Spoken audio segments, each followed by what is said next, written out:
Today we are going to start with Unit 3. Our lesson for today is going to be grammar, page 32. And in this grammar we are going to talk about subject-verb agreement, first part.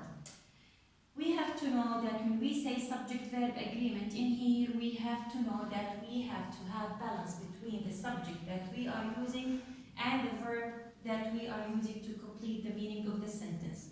The first point that we have to focus on is when we have singular subject, we should have a singular verb.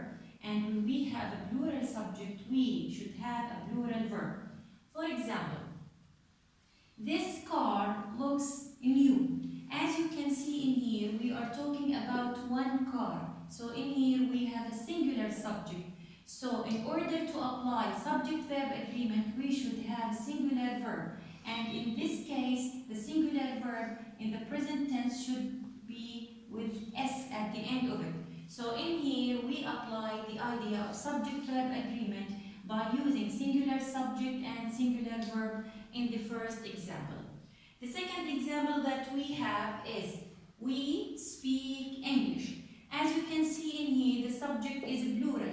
So we should have a plural subject in here, a plural verb, in here. So we speak English. In here we have subject-verb agreement because we use the we as a plural subject and speak as a plural verb. So this is the first point that we have to pay attention to when we say subject-verb agreement. The second point that we are going to discuss is in the case of verb to be. When we have verb be, the form of this verb is different from any other verb because we have a certain form for it in the present tense and we have another form for it in the past tense. For example, she is a student. In here we are using singular subject with singular verb in the case of verb to be in the present time. But when we want to use it in the past, so it will be she was a student. As you can see in both sentences, we have verb to be. But in the first sentence, we have verb to be in the case of present time, and we have it in the second sentence as in the past time. So we have to pay attention to the new form of the verb in the present and in the past time. Another example for the plural verbs. They are on holiday. As you can see in here, we have a plural subject, a plural verb, but the verb to be in here is in the present time, so we use are with the plural subject. If we want to use the same sentence in the past time, we should say they were in holiday. So in here, we have subject-verb agreement in the case of past time. In many grammars or in many structures, we have certain exceptions, and these exceptions are important to be known for the students. The first exception that concerning the subject-verb agreement that some nouns ending with the S are always used with the singular verbs. So sometimes we have nouns that end with S at the end of them. So in here we have to use singular verb, always singular verbs. For example, maths is my best subject at school. As you can see in here, this is the noun of the sentence, and at the end of the noun we have S. This is a main part in this word, so it's not a plural S. So in here we consider math as a singular noun and we use it with singular verb which is.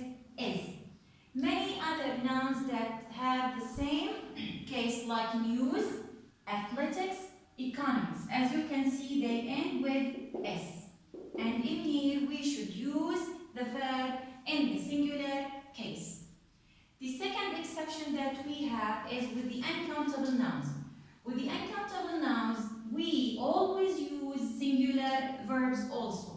The uncountable nouns, we know them like water, oil, money, rice, sugar. For example, the water in this river is very clean. As you can see, this is the subject or the noun, the uncountable noun in the sentence, and this is the main verb that we have in this sentence.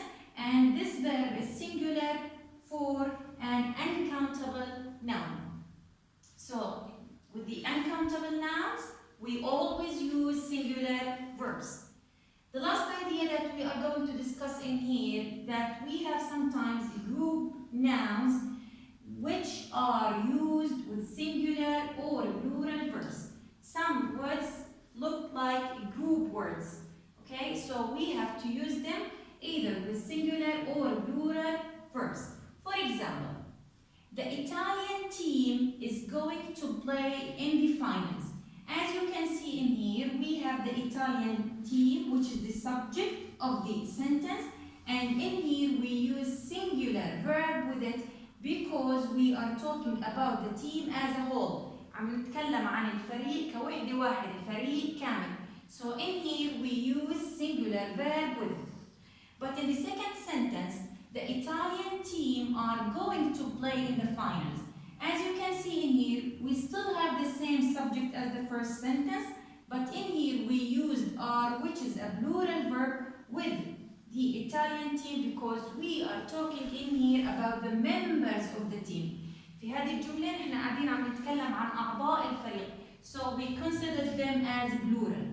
So we have to pay attention that with group nouns, we can use singular or plural verbs, and these are the main ideas in the first part of subject-verb agreement.